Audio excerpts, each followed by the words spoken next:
आप लोगों का बाबा विश्वनाथ की ऑफिशियल यूट्यूब क्लास पर हार्दिक स्वागत है। आइए आज आप लोगों को सल्तनतकालीन उपलब्धियों में सल्तनतकालीन सामाजिक स्थिति के बारे में पढ़ाते हैं। सल्तनतकालीन सामाजिक स्थिति। सल्तनतकालीन सामाजिक स्थिति में प्राचीन भारत के इतिहास के अध्ययन से स्पष्ट है कि 8वीं शताब्दी के प्रारंभ तक भारत में सामाजिक एकता थी, चूंकि देश बड़ा था और यातायात के साधन कठिन थे। किंतु सल्तनत कालीन में ऐसी स्थितियां नहीं थीं। सल्तनत कालीन में सामाजिक स्थितियों को हम दो भागों में विभाजित करके अध्ययन कर सकते हैं। पहला है हिंदू समाज की स्थिति और दूसरा है मुस्लिम समाज की स्थिति। आइए हिंदू समाज की स्थिति के बारे में नजर डालते हैं। नंबर 1, जाति व्यवस्था। तुर्कों के आक्रमण के समय भारत का हिंदू समाज उच्च, निम्न तथा अछूत जातियों में विभाजित था। जातीय बंधन पहले से अधिक कठोर हो गए थे।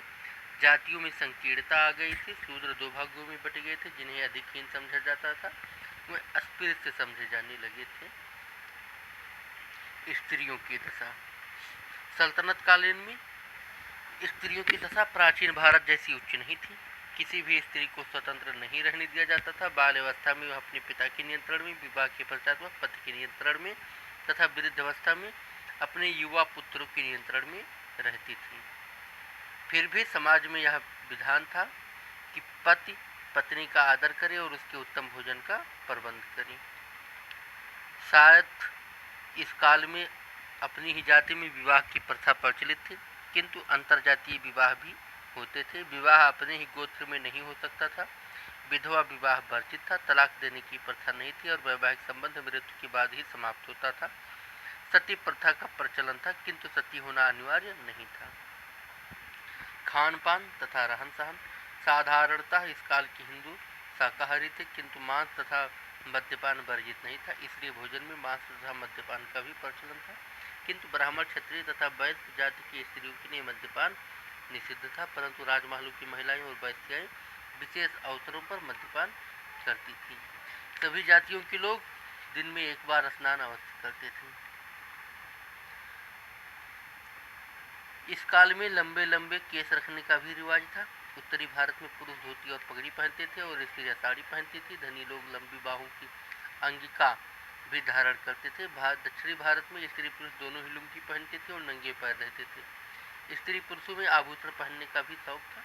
उच्च वर्ग के लोगों के रहन सहन का स्तर ऊंचा था। लोग संगीत, नृत्य तथा नाटक के बड़े प्रेमी थे। बांसुरी, बीड़ा और मृदंग प्रचलित वाद्य यंत्र थे। तार वाले वाद्य यंत्र और तुरही भी प्रचलित थे। शतरंज तथा गेंद खेलने का भी प्रचलन था। अस्पृश्यता तथा दास प्रथा। हिंदू समाज में छुआछूत तथा दास प्रथा का भी प्रचलन था। चांडालों को लोग छूते भी नहीं करते थे। यदि कोई छू लेता था तो उसे वस्त्रों सहित स्नान करना पड़ता था। चांडालों के साथ बात करना, यात्रा करना, उसके पात्र में जल पीना, उसके यहाँ भोजन करना, उसके साथ रहना अपवित्र माना जाता था। दास प्रथा का भी प्रचलन था।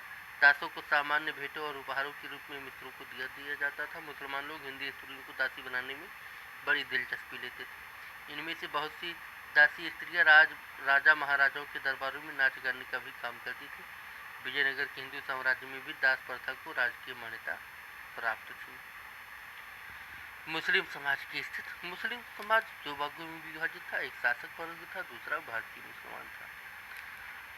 शासक वर्ग पूरे सल्तनत में देश के अधिकांश भाग का शासन विदेशी मुसलमानों के हाथों में था। मुगल, खिलजी, तुगलक तथा सैयद तुर्की नस्ल के थे और लोदी अफगान थे।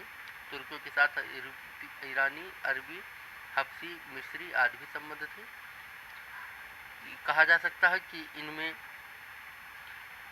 बहुत ही श्रेष्ठता और अपनी नस्लों को लेकर घमंड था। बलवंत तो खुले तौर पर गैर तुर्कों से घृणा करता था। भारतीय मुसलमानों को भी शासन में कोई हिस्सा नहीं दिया गया था।